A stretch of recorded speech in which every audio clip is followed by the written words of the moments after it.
In this Doctor's Day special podcast, let's go beyond the white coat and discover the stories behind the healer. Sir generally doctors को लोग एक काम, compose and confident expert के रूप में देखते हैं, लेकिन लोग ये नहीं जानते कि उस वाइट कोट के पीछे भी एक इंसान है। उनकी लाइफ कैसी होती है जनरली लोगों को नहीं पता होता। तो मैं जानना चाहूँगी डॉक्टर तारिक मटीन हॉस्पिटल के बाहर कैसे हैं? मैं अपनी फील्ड के बारे में बात करूँ, neuro intervention is very exhaustive field. Okay. It's like 24/7 तो ज़्यादातर हमारा वक्त जो है ना, वो जो डॉक्टर कोड भी नहीं, मतलब हमारे स्क्रब्स में निकल जाता है।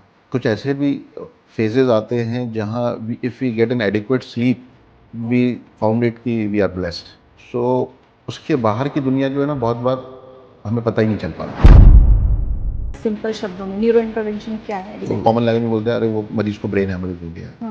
ब्रेन हेमरेज मतलब लीकेज से होता है। वहाँ तक पहुँचना बहुत ही जटिल होता था, बहुत ही कॉम्प्लेक्स प्रोसेस होता था, बहुत टाइम लगता था। सर न्यूरो इंटरवेंशन एक ऐसी स्पेशलिटी है जहाँ पर आई थिंक हर एक मिनट बहुत इंपॉर्टेंट होता है। कुछ ऐसे भी केसेस होते हैं जहाँ पे लगता है कि हाँ, ये अगर हमने टाइमली डिसीजन लिया तो इस पेशेंट को बचाया जा सकता है। कुछ ऐसे कोई एक्सपीरियंस आप अगर शेयर करना चाहें? न्यूरो इंटरवेंशन जो स्पेशलिटी है, इसकी क्रिटिकलिटी मैं आपको समझाने की कोशिश करता हूँ। हम प्लम्बर है, दिमाग के प्लम्बर है। दिमाग के अंदर जो ये धमनियाँ चल रही हैं, जिन्हें हम आर्टरीज या वेन्स कहते हैं ना, ये खून ले जा रही हैं, खून लेके आ रही हैं। और दिमाग एक बहुत ही कॉम्प्लेक्स वाइटल ऑर्गन है जो पूरे शरीर को कंट्रोल कर रहा है। और उसका ईंधन जो है वो इन फ्यूल सिस्टम जो है, आर्टरीज और वेन्स से जो फ्यूल सिस्टम जा रहा है या ऑक्सीजन जा रहा है, जिससे वो सिस्टम काम कर रहा है। इलेक्ट्रिकल सर्किट है। सर हम अक्सर सुनते हैं टाइम इज ब्रेन। कोई भी टिश्यू को, कोई भी बॉडी की किसी भी टिश्यू को जिंदा रहने के लिए ऑक्सीजन चाहिए। फ्रेजाइल सी टिश्यूज होती हैं जो बहुत बर्दाश्त नहीं कर पाती। फैमिली का ना बार बार ये होता है कि ये सर आप तो भगवान हो। मैं बोला प्लीज डोंट। अगर अच्छा हो जाता तो भगवान और खराब हो जाता तो शैतान, ये ना बनाया। ये स्टैटिस्टिक्स हैं। अगर हम 100 भी करेंगे ना, तो 100 में से 100 नहीं ठीक होंगे। ऐसा नहीं हो सकता। अगर 100 में मैं 100 ठीक करने लग जाऊंगा तो I am not God. We should be, हमारा एंडेवर ये होना चाहिए कि we should become a very good trained professional. मेरे हाथ में जिंदगी और मौत है, ये नहीं है।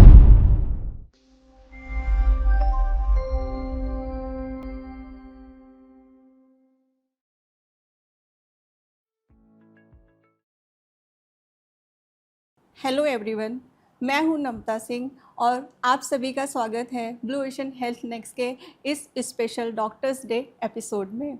डॉक्टर्स, जब भी हम डॉक्टर्स के बारे में सोचते हैं हमारे दिमाग में एक इमेज बन के आती है, एक experience, confident and life saving decisions लेने वाले एक्सपर्ट की। हम उन्हें ऑपरेशन थिएटर्स में देखते हैं, उन्हें हम इमरजेंसी रूम्स में भी देखते हैं, उन्हें हम क्रिटिकल केयर में भी देखते हैं। लेकिन हम अक्सर एक बात भूल जाते हैं, जो डॉक्टर हर दिन इतने सारे पेशेंट्स को ट्रीट करते हैं, उनका इलाज करते हैं, उनको हील करते हैं, उनको कौन हील करता है?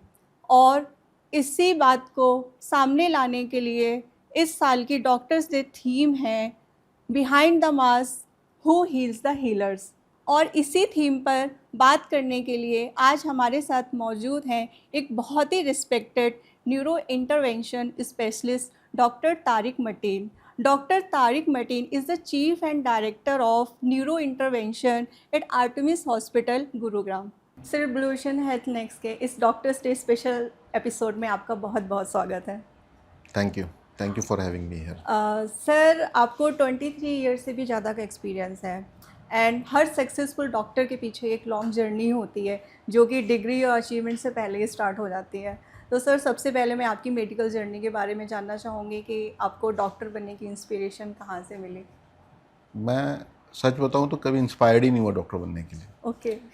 अगर इसके लिए मैं थोड़ा बैकग्राउंड में जाना चाहूँगा। मैं एक यस। शहर से आता हूँ जो इंडस्ट्रियल टाउनशिप है, उसका नाम भिलाई है। भिलाई स्टील प्लांट है वहाँ पे। ओके। इंडिया का अभी पता नहीं, लेकिन उस ज़माने में सबसे बड़ा steel plant Bhilai steel plant होता था। जो रेल्स बनती हैं, जो ओके।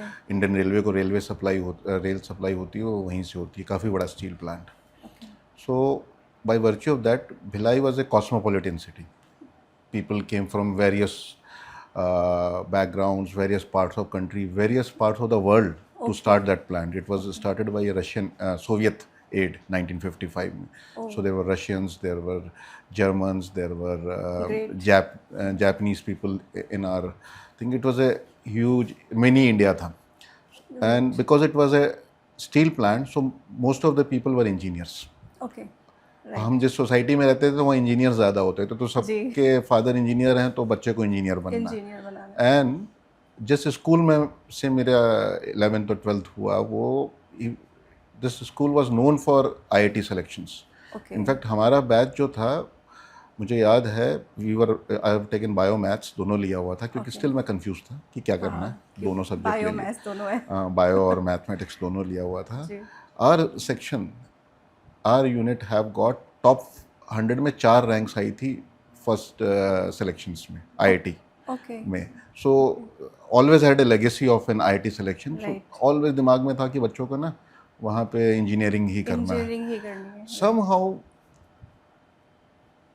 10th के एग्ज़ाम के बाद स्टिल आई वाज ये थिंग, ऐसा ये लगा कि नहीं, and I don't have even a family background of doctors. All most of my people, previous generation people are engineers. So that was a new thing. एक feeling I that I should start this thing. I should initiate इस path को देखा जाए कैसा है. Okay. Something new. Something new. Exactly. The feeling of something new, finding a something new, that initiated that journey. Okay. बहुत skepticism के साथ शुरू हुई. फैमिली में लोगों ने बोला, are you aware, you have to spend lot of time, आपको कैरियर में बहुत देना पड़ेगा, चैलेंजेस आएंगे और हम लोग आपको गाइड नहीं कर पाएंगे क्योंकि हम we are not aware about this path, we are not aware about this path. फिर भी लगा लेट्स ट्राई दिस. एक फीलिंग आई, इनफैक्ट बहुत ही बचकाना सी चीज़ है, मैं बताऊंगा. मैं एक सीरियल देख रहा होता था उस वक्त, तो उसमें आई don't no remember the name of the serial, but doctor patient relationship का ये था. दैट इंस्पायर्ड मी कि this is something which is worth trying. मतलब वहाँ पर भी एक चीज़ ऐसी थी जिसने आपको इंस्पायर किया. तो उसने इनिशिएट किया. I would still not that से एट दैट टाइम कि इंस्पायर हुआ, मुझे लगा चलो ये इनिशिएशन माइंड लेते में वो हैं. एक चीज़ आ गई कि हाँ इस फील्ड में एकदम सडनली ट्रैक चेंज किया मैंने फ्रॉम इंजीनियरिंग. पूरी सोसाइटी हमारे बहुत ही रेयरली, ऐसा नहीं कि मेडिकल के एस्पिरेंट्स नहीं होते थे, वहाँ होते थे मेडिकल एस्पिरेंट्स, सिलेक्शंस भी होते थे, अच्छे सिलेक्शंस भी होते थे, but largely 80% of the society was into, जो पूरा सराउंडिंग है कि इंजीनियरिंग. और आईआईटी का एकदम ऐसा क्रेज होता था कि ना आईआईटी निकालना है भाई. आईआईटी का जेईई एंट्रेंस एग्जाम होता था उस वक्त तो 1300-1400 सीट ही होती थी. 1996 I am talking about, when I did my 12th. 1400 seat में ना आईआईटी क्लोज हो जाता था. तो सबके दिमाग में होता था, भूत सवार होता था कि आईआईटी निकालना है. बट आपने एक डिफरेंट फील्ड चूज़ किया. वहाँ से आपकी डॉक्टर बनने की मतलब एक तरह से जर्नी स्टार्ट हुई, जो कि स्टार्टिंग से ही काफ़ी चैलेंजिंग था. आई थिंक चैलेंजिंग था क्योंकि मेंटली आई वाज नॉट एकदम, होता ना कि प्रिपेयर्ड. तो I started my journey testing waters, उसको बोलते हैं ना, धीरे धीरे वाटर टेस्ट करके आगे बढ़ते गए. And then I find it interesting and then I completely become engrossed into it. Okay. Then sir neuro intervention ही आपने क्यों चूज़ किया? अगर आप न्यूरो इंटरवेंशन के बारे में जानना चाहेंगे ना, तो ये फील्ड बहुत रिसेंटली इवॉल्व करी है. ओके. 2008 में जब मैं एम्स में रेसिडेंसी कर रहा था, 7, 8, 9 में जब मैं रेसिडेंसी कर रहा था, ये इतनी सॉर्ट आफ्टर फील्ड नहीं थी. इसको डेड एंड माना जाता था. ओके. मतलब this was not a field, क्योंकि उस वक्त ना बहुत चैलेंजेस थे. Okay. Thought process wise, concept wise this field was very exciting, but tools नहीं होते थे ट्रेड के. मीन्स जो हमको ये चीज़ करने में, अचीव करने में हेल्प करा पाए. Initial phase. हाँ, इनिशियल फेज. तो this field was evolving at that time. And to ऐसा सोचना कि इसमें मैं कैरियर बना पाऊँ जो अभी इवॉल्व भी नहीं की है, जिसका मैं पूरा शेप नहीं देख पा रहा हूँ, उसमें मैं कैरियर बनाऊँ, it was unthinkable. So most of the people जो है ना, वो या left in between, left the journey, या had something other things in my mind not to pursue neuro intervention. और 2015 के बाद रिवोल्यूशन आ गया. रिवोल्यूशन मेडिकल फील्ड में, न्यूरो साइंस की फील्ड में. अब ये सिनेरियो है, everyone wants to learn neuro intervention, come into neuro intervention. इतना पैराडाइम शिफ्ट आया और इतने पावरफुल टूल्स और थेरेपेटिक टूल्स हैं कि रिजल्ट्स जो होते हैं they are remarkable, I would say magical results होते हैं। तो उससे इतने लोगों को अट्रैक्ट हुए कि now everyone wants to, be it a neurosurgeon, neurologist, neuroradiologist, सभी अब लर्न करना चाहते हैं। तो जो इनिशियल जनरेशन, जो हमारी जनरेशन है जो न्यूरो इंटरवेंशन में आई, दे वर प्राइमली रेडियोलॉजिस्ट, वो रेडियोलॉजी बैकग्राउंड से थे और उन्होंने ही न्यूरो इंटरवेंशन स्टार्ट करने का, most of them started this things and then suddenly now everyone wants to learn it. Great. मतलब अगेन न्यूरो इंटरवेंशन भी आपके लिए एक चैलेंजिंग था क्योंकि So स्टार्टिंग में यस एग्जैक्टली, तो बोथ आर जर्नीज की मेडिकल जर्नी और न्यूरो इंटरवेंशन की journey, it's an evolution over a period of time. Not एक होता है कि एकदम थॉट प्रोसेस की नहीं मुझे तो ये दिख रहा है और यहाँ निशाना लगाना है, right. the goalposts keep on changing, and then unfortunately I'm very fortunate, I'm thankful to God for this, कि I found this journey very exciting। जैसे जैसे जर्नी आगे बढ़ती गई ना तो एक्साइटमेंट आता गया, नई चीज़ें आती गई and the goals become more clearer and सामने चीज़ें ना और ज़्यादा चैलेंजेस ओवरकम होते गए और चीज़ों का क्लैरिटी ज़्यादा आती गई। डेवलपमेंट के साथ साथ चीज़ें और क्लियर हो, दोनों चीज़ों का डेवलपमेंट हुआ, टेक्नोलॉजिकल डेवलपमेंट भी हुआ और शायद मेरे अंदर मेरा एवोल्यूशन हुआ, मेरे थॉट प्रोसेस का एवोल्यूशन हुआ। तो ये दोनों चीज़ों ने मिला के चीज़ों को अब ऐसा लगता है कि yes I know where my target is. That was right decision. Okay sir. Sir generally doctors को लोग एक काम, कंपोज्ड एंड कॉन्फिडेंट एक्सपर्ट के रूप में देखते हैं, लेकिन लोग ये नहीं जानते कि उस वाइट कोट के पीछे भी एक इंसान है, उनकी लाइफ कैसी होती है, जनरली लोगों को नहीं पता होता। तो मैं जानना चाहूँगी डॉक्टर तारिक मटीन हॉस्पिटल के बाहर कैसे हैं? इसके दो रीज़न होते हैं, ख़ास करके मैं अपनी फील्ड के बारे में बात करूँ, neuro intervention is very exhaustive field. Okay. It's like a 24/7 365 job. तो ज़्यादातर हमारा वक्त जो है ना, वो जो डॉक्टर कोड भी नहीं, मतलब हमारे स्क्रब्स में निकल जाता है। जो हम स्क्रब्स पहनते हैं, जो आप ये, तो ज़्यादा वक्त हमारा स्क्रब्स में निकल जाता है। अगर कुछ ऐसे भी फेजेस आते हैं जहाँ if we get an adequate sleep, we found it कि वी आर ब्लेस्ड।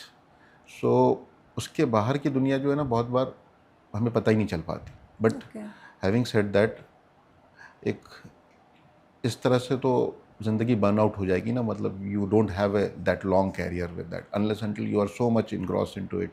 आपके अंदर वो चीज़ एकदम पैशन की, फायर की तरह जल रहा हो वो पैशन, तो तभी आप उसको परस्यू कर सकते हो, बट स्टिल लॉन्ग। तो मेरा अपना मानना है कि एक वर्क लाइफ बैलेंस होना बहुत ज़रूरी है to have in excel in your work, to have a right frame of mind आपको ना, क्योंकि you need to have a break and come back again. Right. In fact मैं आपको एक बहुत अच्छी चीज़ बताता हूँ, कुछ कभी कभार हम ना किसी ऑपरेटिव प्रोसीजर में फंस जाते हैं and we become so frustrated कि नहीं हो रहा है बट हम, लेकिन ये हमने पाया कि जब भी ऐसी चीज़ आई ना, तो when we have taken a break, have a cup of coffee, थोड़ा उस एनवायरनमेंट से हट के कहीं और थोड़ी देर बैठे, listen to something and then come back again, तो we become enlightened, we become, ऐसे नए आइडियाज इन्फ्यूज्ड हो जाते हैं which help us a lot. Means break is also important. So these breaks are very important, this we have realised over a period of time, this breaks are very important. Sir मैं यही जानना चाहूँगी कि जैसे आप बता रहे हैं इतनी रिस्पॉन्सिबिलिटीज़, इतने चैलेंज, इतने प्रेशर होता है, देन आप कैसे बैलेंस आउट करते हैं अपने आप को, मतलब चीज़ों को? अभी तक तो नहीं कर पा रहे हैं, but still trying to do it. जैसे मेरा ट्रैवल भी काफ़ी होता है, तो I utilise that my travelling time for my reading things. I am into a long distance running, तो मैं कभी बाहर जाता हूँ तो मेरे जूते और दौड़ने के कपड़े जो होते हैं ना, वो हमेशा बैग में रहते हैं साथ में, जहाँ भी टाइम मिल जाए वहाँ अपने लिए टाइम निकाल। तो these are the two things, reading and long distance running is, जहाँ मैं अपने आप को, it's sort of a meditation for me. Then हमेशा मेरे पास मेरी प्रेयर मैट साथ में होती है। तो दीज आर द थिंग्स जिससे मैं कनेक्ट करने की कोशिश करता हूँ, away from these thing, even away from the world, into my self. That's really important. Very important, I think that's very important. Sir, neuro intervention एक ऐसी स्पेशलिटी है जहाँ पर आई थिंक हर एक मिनट बहुत इंपॉर्टेंट होता है। कुछ ऐसे भी केसेस होते हैं जहाँ पे लगता है कि हाँ, ये अगर हमने टाइमली डिसीजन लिया तो इस पेशेंट को बचाया जा सकता है। कुछ ऐसे कोई एक्सपीरियंस आप अगर शेयर करना चाहें? न्यूरो इंटरवेंशन जो स्पेशलिटी है, इसकी क्रिटिकलिटी मैं आपको समझाने की कोशिश करता हूँ। हम प्लम्बर हैं, ओके, दिमाग के प्लम्बर हैं। राइट, दिमाग के अंदर जो ये धमनियाँ चल रही हैं, जिन्हें हम आर्टरीज या वेन्स कहते हैं ना, ये खून ले जा रही हैं, खून लेके आ रही हैं। और दिमाग एक बहुत ही कॉम्प्लेक्स वाइटल ऑर्गन है जो पूरे शरीर को कंट्रोल कर रहा है, और उसका ईंधन जो है वो इन फ्यूल सिस्टम, जो आर्टरीज और वेन्स से जो फ्यूल सिस्टम जा रहा है, ये ऑक्सीजन जा रहा है, जिससे वो सिस्टम काम कर रहा है। ये इलेक्ट्रिकल सर्किट है ये। सो ये इतना सेंसिटिव सर्किट है कि इसमें अगर खून की सप्लाई डिसरप्ट होती है, आइदर वो फटने से, लीकेज होने की वजह से, या ब्लॉकेज होने की वजह से, इट किल्स न्यूरॉन्स। न्यूरॉन्स मतलब जो ब्रेन का फंक्शनिंग यूनिट है, स्मॉलेस्ट फंक्शन, तो वो मरना शुरू हो जाते हैं। और वन न्यूरॉन जो होते हैं ना, वो वंस इन लाइफ टाइम मिलते हैं, दोबारा रिप्लेस, से चमड़ी डैमेज होती है, लिवर डैमेज होता है, वापस आ जाता है, वापस से रीजनरेशन की कैपेसिटी न्यूरॉन्स की नहीं होती। So they are once in life time. So the criticality is like that कि अगर हमने 1 मिनट भी डिले किया तो there will be so much of neurons, millions of neurons which will be damaged and they will not come back to that patient. That means the patient is going to lose that part of functionality. वो function चीज़ वो lose कर देगा। On the other aspect, ये भी criticality होती है कि brain ज़्यादा प्रेशर्स बर्दाश्त नहीं कर पाता, तो लीकेज हो रहा है। अगर वो लीकेज बढ़ गया तो ये ब्रेन जो है वो क्लोज इन्वायरमेंट में है, वो प्रेशर्स बर्दाश्त नहीं कर पाता, तो इमीडिएटली ब्रेन डैमेज होना शुरू हो जाता है और इरिवर्सिबल डैमेज हो जाता है, the patient dies of brain herniation.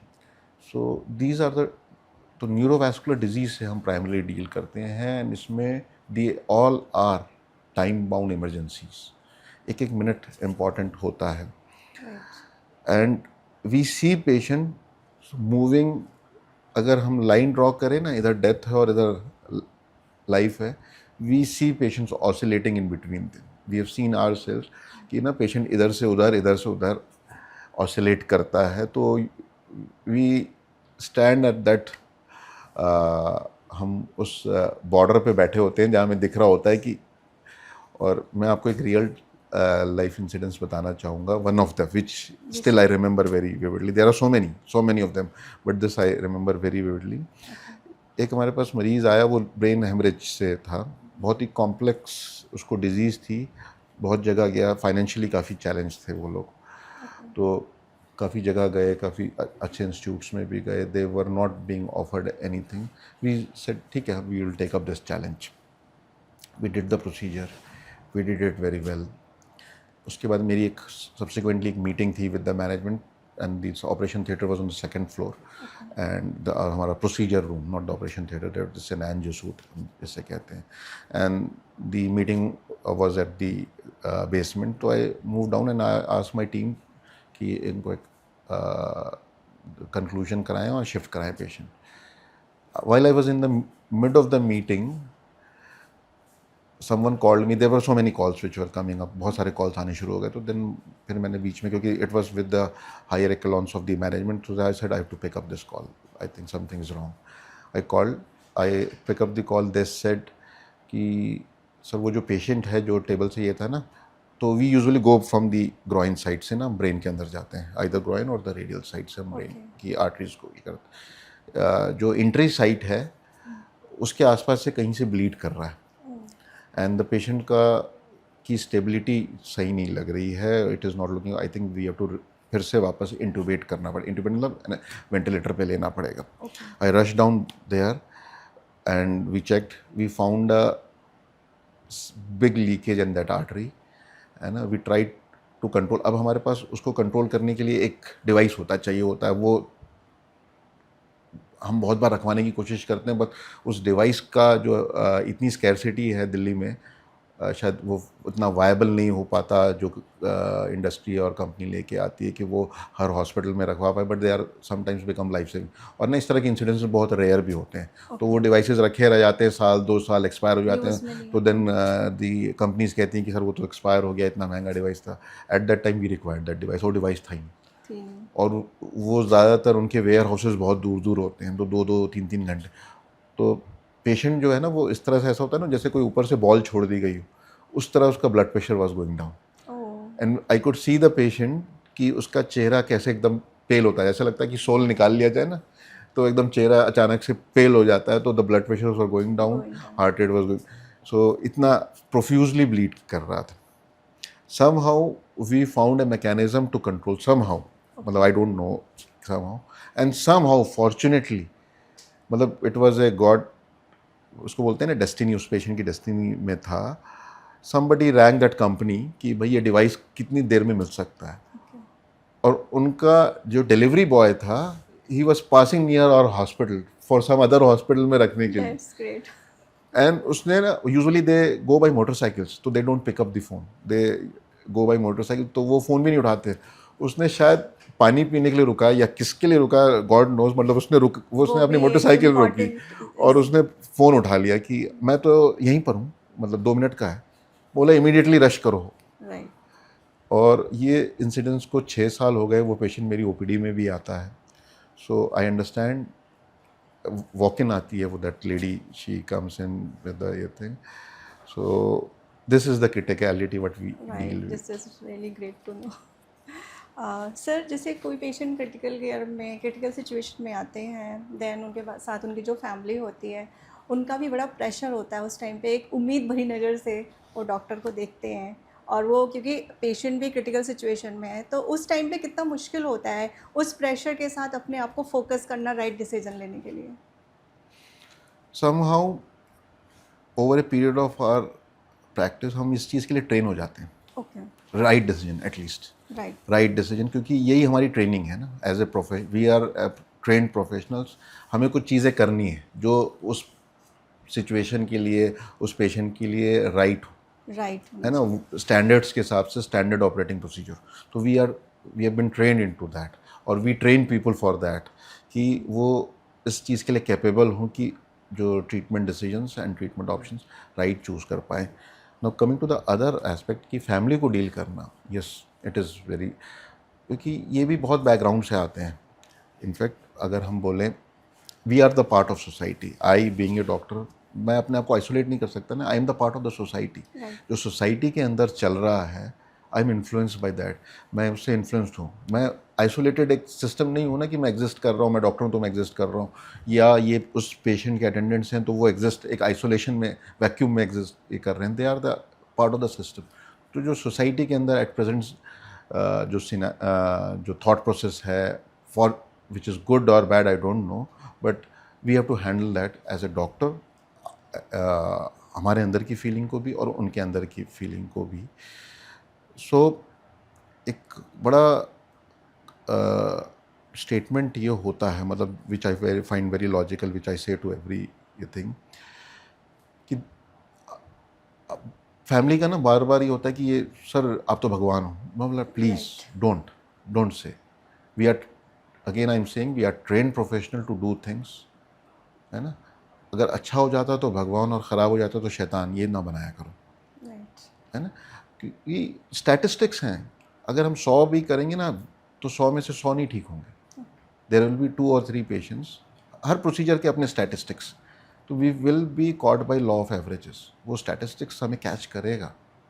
ऐसा नहीं हो सकता अगर 100 में मैं 100 ठीक करने लग जाऊँगा तो आई एम नॉट गॉड, और मुझे बनना भी नहीं है गॉड, और बनने की कोशिश भी नहीं करना चाहिए। वी शुड बी, हमारा एंडेवर ये होना चाहिए कि we should become a very good trained professional, हमारी प्रोफिशिएंसी लेवल बढ़ जाना चाहिए। But to say that I have got, मेरे हाथ में ज़िंदगी और मौत है, ये नहीं है, ये मेरे हाथ में नहीं है। मेरे हाथ में प्रोसीजर की प्रोफिशिएंसी है, प्रोसीजर का प्रिसीजन है। तो this I always tell to the family that we will be very honestly and proficiently will and diligently will try to do the procedure. We'll do our best. We will do our best. But जो ज़्यादातर हम disease deal करते हैं, they have a very most of this patients, खास करके उस तरह के पेशेंट्स में जो बहुत ही बैड ग्रेड में आते हैं ना, उनकी फैमिली को, उनको लगता है कि प्रोसीजर हमने कर दिया तो ठीक हो जाए. It's not always that. There are certain times the things are beyond our control. There are many times, I would say things are never are under control.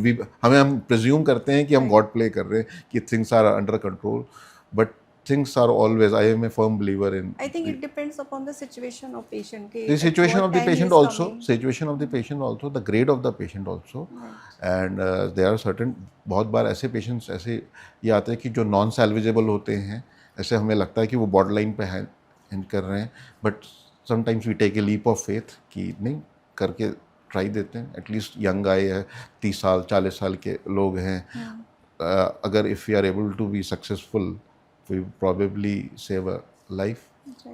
Sir, neuro intervention आज भी मुझे लगता है लोगों को बहुत अच्छे से नहीं पता कि न्यूरो इंटरवेंशन एक्चुअल में क्या होता है. तो मैं आपसे जानना चाहूँगी हमारे ऑडियंस के लिए सिंपल शब्दों में न्यूरो इंटरवेंशन क्या है exactly? जैसे मैंने अभी पिछले आपके इसमें बताया कि हम प्लम्बर्स हैं, सिंपली हम प्लम्बर्स हैं. स्ट्रोक हम प्राइमरी डील करते हैं, प्राइमरीली हम स्ट्रोक डील करते हैं. 70% ऑफ प्रैक्टिस जो है स्ट्रोक मतलब कि ब्रेन के अंदर खून की सप्लाई या तो बंद हो जाए जी, या लीकेज कर जाए. जो बंद हो जाए हम उसको इस्कीमिक स्ट्रोक कहते हैं. जैसे कॉमन लैंग्वेज में बोला जाता है फालिज मार गया, लकवा हो गया, है ना, पैरालिसिस का अटैक हो गया, तो ये इस्कीमिक स्ट्रोक है. जो दूसरे जो स्ट्रोक है जो 30% होते हैं वो लीकेज की, जैसे कॉमन लैंग्वेज में बोलते हैं अरे वो मरीज को ब्रेन हेमरेज हो गया, तो ब्रेन हेमरेज मतलब लीकेज से हो गया. कुछ ऐसी सिचुएशंस और इनमें ऐसा ये चीज़ है जहाँ पे लीकेजेस और ब्लॉकेजेस को खोला जा सकता है. पहले ये प्रोसेस आइदर कोई मेडिसिन से होता था, जो मेडिसिन दी जाती थी इंट्रावीनस, या सर्जन वहाँ तक पहुँचने की कोशिश करते थे. वहाँ तक पहुँचना बहुत ही जटिल होता था, बहुत ही कॉम्प्लेक्स प्रोसेस होता था, बहुत टाइम लगता था.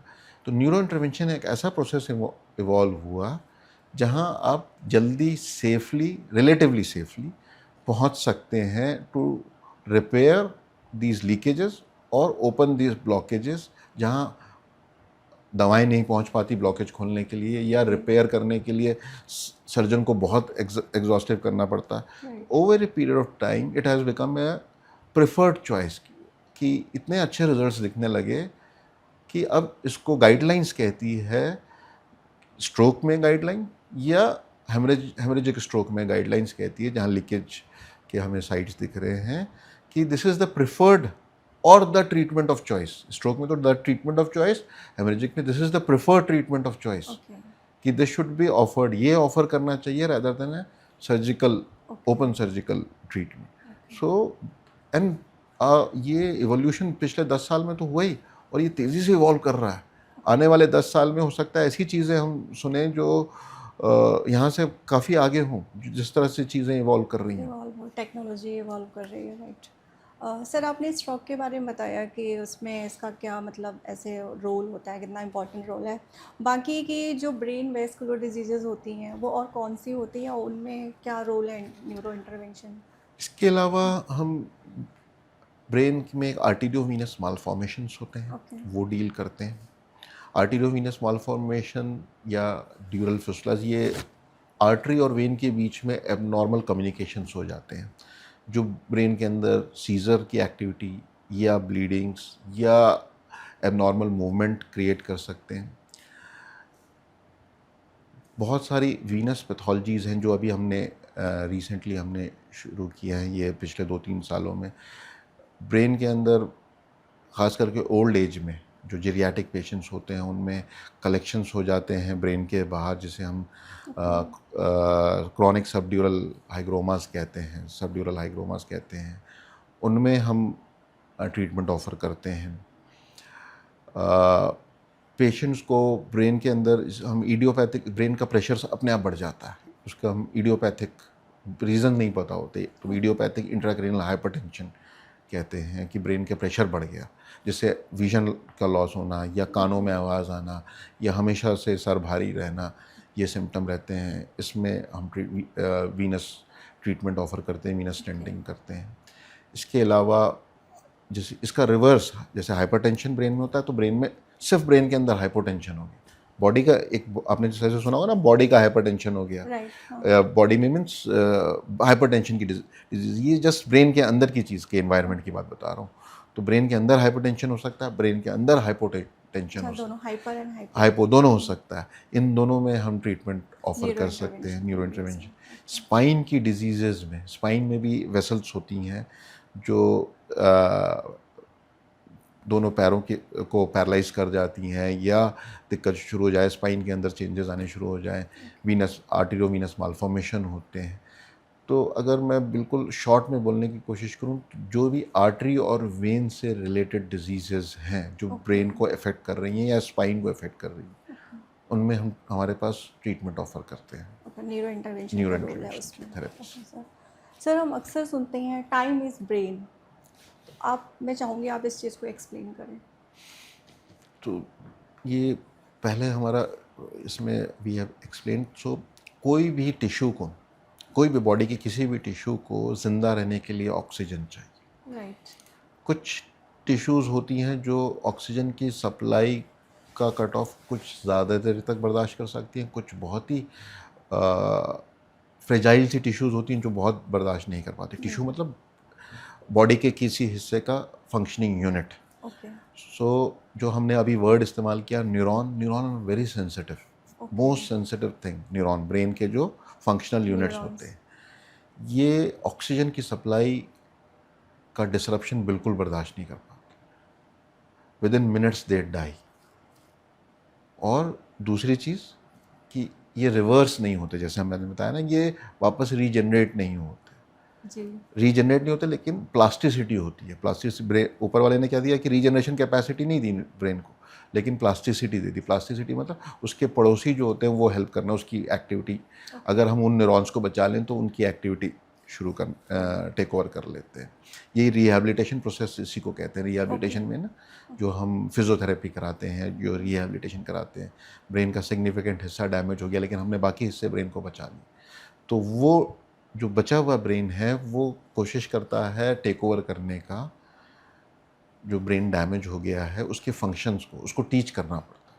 तो रिहैबिलिटेशन प्रोसेस में ये टीचिंग प्रोसेस किया जाता है कि उनको कुछ नेचुरल होता है जो over the course of the time होता है, कुछ एडवांस थेरेपीज़ की वजह से आ जाता है। सो अगर ये डिज़ीज़ इन एवोल्यूशन है, स्ट्रोक की डिज़ीज़, तो आपको जैसे मैंने शब्द बताया ना कि ब्रेन की टिश्यू बिल्कुल time sensitive, neurons are time sensitive, oxygen कम है। अब जितनी जल्दी से जल्दी ऑक्सीजन की सप्लाई को रीस्टार्ट कर पाएंगे, उसको वापस इनिशिएट कर पाएंगे, उतना कम डैमेज हो, उतना ज़्यादा पेशेंट की फंक्शनैलिटी को वापस आने में रहे। और अगर वो एंडलेस डैमेज हो गया, एंडलेस मीन्स पूरा का पूरा डैमेज हो गया, then it becomes a life threatening issue. मतलब ज़्यादा डिले हो गया, बहुत ज़्यादा डिले हो गया, तो वो लाइफ थ्रेटनिंग प्रोपोजिशन में जा सकता है। सो क्योंकि brain is the captain of the ship, तो अगर आप कैप्टन को के पार्ट को बचा पाए और या कैप्टन को बचा पाए, तो you are able to save the entire ship. Right.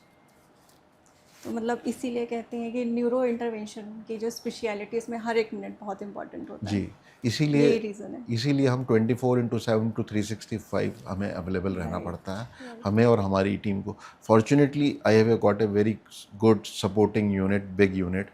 इतनी बड़ी यूनिट मेरे ख्याल से कंट्री में कॉर्पोरेट सेक्टर में किसी के पास नहीं, जितनी बड़ी यूनिट हम ये करते हैं, क्योंकि इस यूनिट की ही स्ट्रेंथ है जिसकी वजह से हम largest volume of cases anywhere in the country in the corporate हम करते हैं। इंडिविजुअली पॉसिबल नहीं, इंडिविजुअली पूरी टीम चाहिए। अगर ऐसा नहीं होना चाहिए कि हमारे प्रोसेसेस, जैसे टाइम इज़ ब्रेन है ना, तो टाइम इज़ ब्रेन, मैं यहाँ बैठा हूँ, अगर अभी गुड़गांव में हमारे अस्पताल में कॉल आ जाए, तो देन हाउ कैन आई से कि मैं तो आपसे बात करूँ, मेरा फ़ोन वहाँ रखा हुआ है। तो this doesn't establishes the process ना। प्रोसेस तो तभी इस्टेब्लिश होगा कि मैं रहूँ ना रहूँ, वो प्रोसेसेस चलते रहें।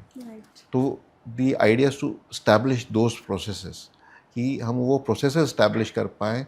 It should not be dependent on a single person. Right, true, If I'm there, if I'm not there, that process should happen. That's really important. जी. सर जैसे आपने भी बहुत से डिजीज़ के नाम लिए थे, आपने स्ट्रोक बताया, आपने ब्रेन हेमरेज बताया. मैं जानना चाहूँगी कि ये जो बीमारियाँ हैं, अगर हम स्ट्रोक की बात करें तो इनके क्या अर्ली वार्निंग साइंस हैं जिससे पेशेंट को पता चले कि हाँ अभी ऐसा कुछ हो रहा है तो मैं डॉक्टर के पास जाना चाहिए इस समय रहते ही. एक बड़ा कॉमन सा निमोनिक है, आपने भी सुना होगा, फास्ट. फास्ट मतलब FAST. राइट, फेस का ड्रूप होना, आर्म में वीकनेस आ जाना, स्पीच में गड़बड़ हो जाना, and these all related to time, है ना, कि जितने टाइम से आप ये कर पाएँ. इसको थोड़ा सा एलैबोरेट कर देते तो लोग बी फास्ट भी बोलते हैं कि बैलेंस से गड़बड़ा जाना, ई से आई विजन का ही हो जाना.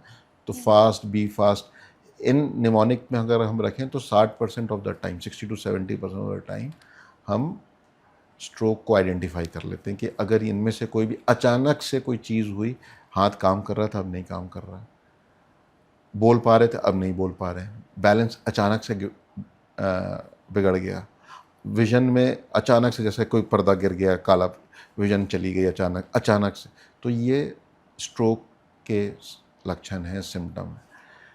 सर मैं जानना चाहूँगी ये कितने समय पहले स्टार्ट हो जाते हैं, स्ट्रोक आने से कितने समय पहले ये नहीं, लक्षण? ये सिम्टम आए मतलब स्ट्रोक के अच्छा, प्रीमोनिशन होते हैं, उनको हम TIS कहते हैं, ट्रांजिएंट इस्कीमिक अटैक्स या मिनी स्ट्रोक. इस तरह के सिम्टम क्षण भर के लिए आए और रिवर्स हो जाएं. तो बहुत बार ऐसे होते हैं कि कुछ सेकंड्स के लिए आते हैं और रिवर्स हो जाते हैं कि मरीज़ या उनकी फैमिली उस चीज़ को आइडेंटिफाई नहीं कर पाती है. But these are warning signs. But some of them come suddenly without warning signs, and वो प्रोसेस जब स्टार्ट हो जाता है ना, तो then immediately a medical action has to be taken. Emergency requirement. Okay sir. And sir brain haemorrhage आपने बोला था, ब्रेन हेमरेज में लीकेज हो जाती है अंदर, तो उसमें कुछ अर्ली वार्निंग साइंस मिलते हैं कि? सीवियर हेडेक, और उसमें भी लॉस ऑफ फंक्शनैलिटी होती है, severe headache and loss of consciousness. Okay sir. Sir जैसे स्ट्रोक या फिर ब्रेन हेमरेज जैसी कोई ऐसी परेशानी किसी पेशेंट को होती है, तो आपको क्या लगता है फैमिलीज कौन सी कॉमन गलतियां करते हैं उस टाइम पे उनको वो चीज़ें नहीं करनी चाहिए? स्ट्रोक, अभी हमारी काफ़ी सारी meetings with government agencies, stroke summit ये हुई. स्ट्रोक की अवेयरनेस नहीं है राइट, सोसाइटी में. जितनी कार्डियक अटैक की अवेयरनेस है, ब्रेन अटैक की अवेयरनेस नहीं है. ऐसे बहुत से इंसिडेंसेस हैं जहां फैमिली ने स्ट्रोक आइडेंटिफाई नहीं कर पाए, उनको लगा ये तो हाथ ऐसी सुन्न हो गया, या स्ट्रोक आइडेंटिफाई कर पाए, सिम्टम्स आइडेंटिफाई कर पाए, बट उनको उसको रिलेट नहीं कर पाए स्ट्रोक से, या स्ट्रोक से रिलेट भी कर लिए तो उन्होंने राइट ट्रीटमेंट राइट टाइम पे नहीं ली. Right time, right. तो ये गैप्स हर जगह पे है. गैप नंबर 1 की सिम्टम्स ही नहीं पता, आइडेंटिफाई नहीं करते. सिम्टम आइडेंटिफाई होगा तो ये नहीं पता कि स्ट्रोक के लक्षण है. स्ट्रोक आइडेंटिफाई हो गया तो आगे क्या ट्रीटमेंट करना है, और आगे अगर ट्रीटमेंट करना है तो स्ट्रोक रेडी सेंटर्स कौन से जो नियरेस्ट, क्योंकि जैसे हमने डिस्कस किया ना टाइम बाउंड इमरजेंसी, तो आपको ऐसा नहीं कि स्ट्रोक रेडी सेंटर एक यहाँ से 100 किलोमीटर है मुझे वहाँ पहुँचना है, नहीं, ऐसी सिचुएशन नहीं. आपके नियरेस्ट स्ट्रोक रेडी सेंटर कौन है वो वहाँ आपको पहुँचना है. सर क्या ऐसे भी केसेस हैं जहाँ पर टाइमली ट्रीटमेंट मिलने से कुछ मतलब पेशेंट को बचाया जा सका है, उसकी लाइफ? रिमार्केबल रिजल्ट्स हैं, मैजिकल हैं. मैं आपको अगर हमारे कुछ ऐसे केसेस दिखाऊंगा, हमारे पास प्री एंड पोस्ट वीडियोस हैं, और हम इसको प्रमोट करते हैं to create an impact in among the society. Remarkable है, रिमार्केबल. यू वोंट इमेजिन, आपको ऐसा लगेगा ये तो जादू हो गया, magic. It's like a magic.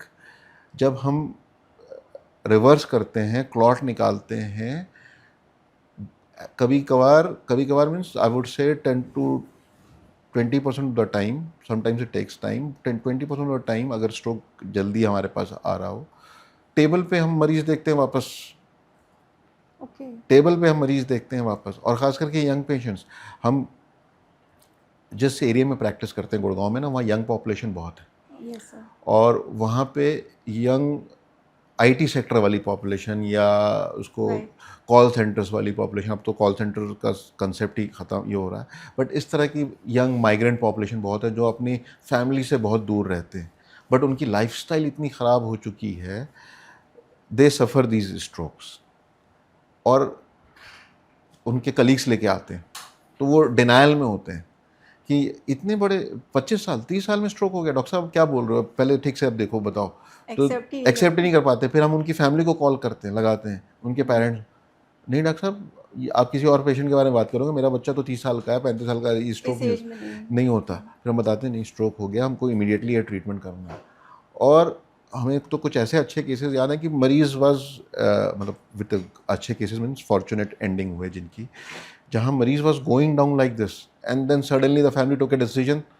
मतलब going down like this means आपको मैं देख सकता हूँ कि मरीज के पैरामीटर्स डाउन हो रहे थे, the consciousness level was going down, respiration was getting bad, कि वो कभी भी रेस्पिरेटरी अरेस्ट उसमें जा सकता है, the I science were bad, and then suddenly family has taken a decision and we did procedure, immediate procedure, next day patient walking. Great. मतलब इतना मैजिकल होता है, इतना मैजिकल होता है। मीन्स अवेयरनेस का भी बहुत रोल है। हाँ, और स्ट्रोक जो हम ये प्रोसीजर की बात कर रहे हैं, स्ट्रोक थ्रोम्बेक्टमीज, इसके लिए तो वर्ल्ड ओवर वो चल रहा है MT2020 करके एक ये चल रहा है कि ये प्रोसीजर को, इस प्रोसीजर के इम्पैक्ट को जिसकी अवेयरनेस पूरे इसमें फैलाया जाए कि this can be done, this can bring back those patients जो हमेशा डिसेबल रह जाते हैं। राइट, जिससे लोगों में अवेयरनेस हो और टाइमली वो डॉक्टर के पास पहुँचे और तुरंत ठीक हो पाए, और अपने आसपास स्ट्रोक रेडी सेंटर्स आइडेंटिफाई करके रखें। राइट।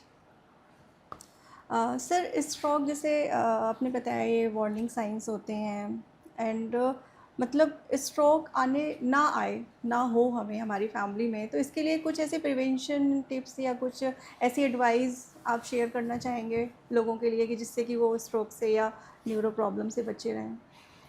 स्ट्रोक के जो रिस्क फैक्टर्स हैं वो बिल्कुल मैच करते हैं बाकी और कार्डियोवैस्कुलर डिजीज़, मतलब कार्डियक अटैक्स या MI मायोकार्डियल इन्फेक्शन जो होता है ना, उसके रिस्क फैक्टर प्रोसेस सेम है। जो यहाँ ब्लॉकेज कर रहा है हार्ट में, जो कहीं और ब्लॉकेज कर रहा है, वही प्रोसेस ऊपर ब्लॉक कर ब्रेन में भी। सो उसमें कुछ मॉडिफाइबल रिस्क फैक्टर्स हैं, कुछ नॉन मॉडिफाइबल है। नॉन मॉडिफाइबल जिनका हमारे हाथ में कंट्रोल नहीं है अभी तक, हो सकता है आगे हो जाए, जैसे जेनेटिक्स, आपकी एज, आपके सेक्स से बिलोंग करते हैं, आप मेल हैं फीमेल हैं, ये तो अभी टेक्निकली अगर मैं बोलूँ तो नॉन मॉडिफाइबल है। Over a period of time you can modify that, you can modify, हो सकता है हम जेनेटिक जीन्स थेरेपी में चला जाए, हम अपने जेनेटिक्स मॉडिफाई कर लें। लेकिन इसके अलावा कुछ चीज़ें हैं जो हम मॉडिफाई कर सकते हैं, ब्लड प्रेशर, शुगर, अपना कोलेस्ट्रॉल लेवल्स, ये मॉडिफाई कर सकते हैं। कोलेस्ट्रॉल लेवल पे भी मैं बोलूँगा कि देयर आर सर्टेन टाइम्स हम मेडिसिन देते रहते हैं कुछ मरीज़ों को, वो उनको खाने की वजह से नहीं होता, उनको जेनेटिक प्रीडिस्पोजिशन की वजह से उनके कोलेस्ट्रॉल हाई होते हैं, वो खाते बड़ा सिंपल सा है, बट देयर आर पीपल जिनके ना कोलेस्ट्रॉल लेवल्स हेवायर होते हैं just because of their genetic predisposition, वो जो जीन्स कैरी कर रहे हैं उनकी वजह से ये होता है। इसके अलावा then there are certain things, ये तो डिजीज़ को मॉडिफाई, आपके पैरामीटर्स को मॉडिफाई करने, then there are certain things जो आप एज ए हैबिट अपने अंदर इनकलकेट कर सकते हैं, like physical activity, like a good night sleep, early sleeping, like right food habits, like moderation in drinking and having a junk foods and बाहर का जो फूड है उसको अवॉइड कर सकें तो वो अच्छी बात है, या नहीं तो मॉडरेशन की प्रैक्टिस करें। सो और इसमें सबसे अंडर स्टेटमेंट जो चीज़ होती है ना, sleep is the very best medicine. अगर आपके पास ना 8 घंटे की स्लीप, क्वालिटी स्लीप आ रही है, 7 से 8 घंटे की रात की, this is the time when the body heels. जो आप दिन भर अब्यूज़ करते हैं ना बॉडी को, this is the time the body heels. अगर आप वो सो पा रहे हैं, अच्छा सोना चाहिए, 8 घंटे 7 से 8 घंटे की नींद आपकी क्वालिटी स्लीप आ रही है, आजकल तो लोग उसी चीज़ को फॉलो नहीं करते। यही रीज़न है शायद आजकल इतनी ज़्यादा डिजीज़ेज़ हो रही हैं लोगों को, और ब्रेन से रिलेटेड भी आजकल स्लीप की प्रॉब्लम तो आज की जनरेशन में बहुत ज़्यादा है। आई थिंक मतलब जैसे आपने बताया कि sleep is the best medicine, तो क्योंकि इस चीज़ हम को हमेशा ना एक कांस्टेंट, हमारे ब्रेन के अंदर कांस्टेंट इनपुट जा रहा होता है। इधर एक फ़ोन हो गया हमारे पास, फ़ोन के अंदर डिस्ट्रैक्शन इतने इतने मैसेजेस और सबसे बड़ा इतनी डिस्ट्रैक्शन। नोटिफिकेशंस आ रही होती हैं ना, हमेशा ब्रेन एक्टिव रहता है। इनफैक्ट सोने से पहले भी ब्रेन एक्टिव रहता है, क्योंकि हम फ़ोन देख रहे होते हैं, एग्जैक्टली। है ना। तो अगर ब्रेन की एक्टिविटी चल रही है तो how the that brain is going to get relax और the body is going to get relax. Right, sleep is the best medicine sleep is a for. Very underrated medicine, very underrated. हम sleep के बारे में कोई ये नहीं करता। Sleep is a natural healer of the body. Okay, so these are the things, healthy habits, best sleep, and moderation in these like drinking, smoking, all these देखिए, things. There जैसे मैंने स्टार्ट किया था कि there are certain things which are under are control, there are certain things which are not are under control. Right. जो हम नहीं कर पाएंगे या नहीं कर सकते या चेंज नहीं कर सकते, अपने जेनेटिक्स को नहीं चेंज कर सकते, बट कुछ चीज़ें हैं, जैसे बोलना आसान होता है to inculcate a good habit, sometimes there are circumstances, situations आप नहीं कर पाते नहीं हैं। कर पाते, आप राइट, कोशिश करते हैं, लेकिन स्टिल एटलीस्ट कोशिश तो होनी चाहिए। Exactly, we should try. We should try. Sir, क्या कोई ऐसे टेस्ट भी हैं जिससे पहले से आइडेंटिफाई हो जाए कि हाँ मतलब ऐसा कोई रिस्क है हमें? यस, स्ट्रोक के रिस्कोमीटर्स होते हैं। uh, आपके ब्लड प्रेशर वैल्यूज़, आपके cholesterol values, age, sugar abnormal जो HbA1c वैल्यूज़ होती हैं, या ब्लड शुगर के जो एबनॉर्मल रेंजेस होती हैं, आपके कार्डियक स्टेटस का, हार्ट के स्टेटस का वैल्यूज़, ये सब रिस्क मीटर में आता है, जो आपको आइडेंटिफाई करके देते हैं कि हाँ, you carry a risk, higher risk of having stroke from the general population. Okay sir. Sir, जैसे अभी आपने बोला था टेक्नोलॉजी बहुत ही रैपिडली इवॉल्व हो रही है, साथ ही हेल्थ केयर भी बहुत ही मतलब रैपिडली इवॉल्व हो रहा है, तो अभी अब से 10 साल बाद न्यूरो इंटरवेंशन का क्या फ्यूचर देखते हैं? एआई का इसमें क्या पेशेंट आउटकम्स में क्या रोल हो सकते हैं? बहुत पॉजिटिव रोल है भी हो सकता है। There are certain scepticism also, but positive role काफ़ी चीज़ों में एआई डाटाज एंड चीज़ों को बेहतर करने के लिए, हमारे थॉट प्रोसेस को हेल्प करने के लिए, हमारे डिसीजन मेकिंग को और प्रिसाइज करने के लिए AI is going to help us, where we will have a system where we can, जहाँ हम एरर कर रहे हैं, जजमेंटल एरर्स या डिसीजन मेकिंग एरर्स, वो हम मिनिमाइज़ कर सकते हैं। Okay sir. इसका फ्लिप साइड क्या है? फ्लिप साइड हम सब कॉमनली हमने अपने अंदर देखा होगा। पहले हम ट्रैवल करते थे, पता नहीं आप किस जनरेशन की, हम जब पहले ट्रैवल करते थे ना, तो हमें पता होता था कि इस मोड़ से राइट लेना है, इस मोड़ से, हमें मोड़ याद होते थे, कट याद होते थे, एग्जैक्टली, लैंडमार्क्स याद होते थे। अभी तो क्या होता है, हम गूगल खोलते हैं तो हम देखते लोकेशन हैं कि नहीं, लगाते हम हैं। हमारे स्क्रीन पे रहता है, तो वो मोड़, कट या वो इवैल्यूएशन होना, वो हमारे दिमाग ने कम बंद हो कर गए दिया। हैं, राइट, तो फ्लिप साइड ये है कि जब एआई मेरे डिसीजन में इतना हेल्प करेगा, हो सकता है मैं बिल्कुल ही ना डिसीजन नहीं लूँ। राइट। सर, अभी एक रैपिड फायर हमारा एक सेगमेंट है, थोड़ा क्विक सा राउंड है। मैं कुछ क्वेश्चंस पूछूंगी, उनके शॉर्ट आंसर्स आपको देने हैं। लाइक एक क्वालिटी जो हर डॉक्टर के अंदर होनी चाहिए। एम्पैथी। ओके। एक चीज़ जो पेशेंट को कभी इग्नोर नहीं करनी चाहिए। वो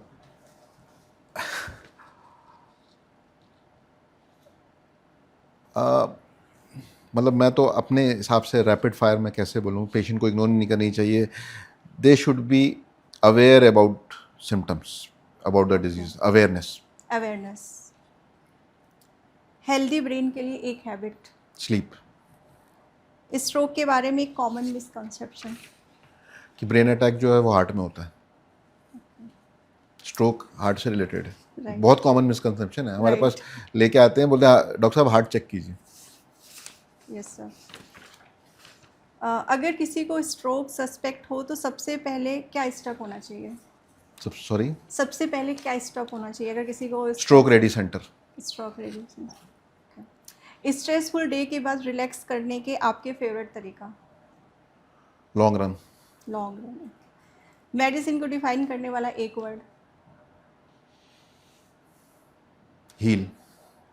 ग्रेट सर, आज की कन्वर्सेशन से हमें न्यूरो इंटरवेंशन के बारे में बहुत ही ज़्यादा अच्छी जानकारी हुई है। आई थिंक हमारे व्यूअर्स को भी काफ़ी सारी बातें पता चली होंगी एंड साथ में हमें ये भी पता चला है कि वाइट कोट के पीछे भी एक इंसान होते हैं जो कि बहुत ज़्यादा प्रेशर और चैलेंजेस वाली ज़िंदगी जीते हैं और अपने आप को बैलेंस भी करते हैं साथ में। Sir thank you so much अपना कीमती समय देने के लिए और वैल्यूबल इंसाइट शेयर करने के लिए। Thank you so much. Thank you for having me here. Happy doctors day. Thank you. सभी डॉक्टर्स को ब्लू ओशन हेल्थ नेक्स्ट की तरफ से हैप्पी डॉक्टर्स डे। आप सभी देख रहे थे ब्लू ओशन हेल्थ नेक्स्ट। मैं हूं नमता सिंह। मिलते हैं नेक्स्ट एपिसोड में। Thank you.